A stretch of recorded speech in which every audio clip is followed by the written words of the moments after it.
Installing the consistent crimp onto your RCBS press. Installation of the consistent crimp is simple. First, you simply select the side you wish to use, right or left. Most right-handers will use the left side since the consistent crimp is only used during the crimping stage.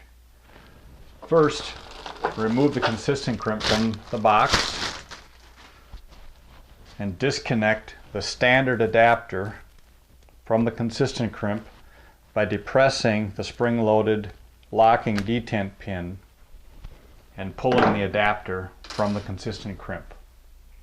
Next, remove the thin locking nut from the box and spin it down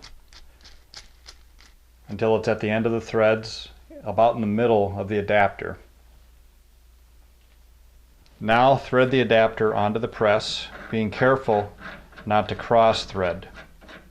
It is important to spin the adapter down until the crossboard hole is all the way into the body of the press. At this point, orient the spring-loaded detent pin up and to the left, or at the 9 o'clock position as you face the press. Then spin the lock nut down and snug into place.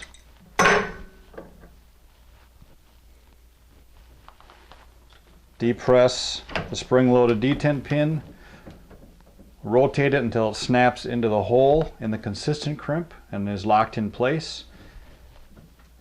Check for the release and you're ready to go. Reverse this procedure for left-handed users, where the factory handle will be on the left and the consistent crimp will therefore be on the right. You are now ready to use your consistent crimp on the RCBS style press.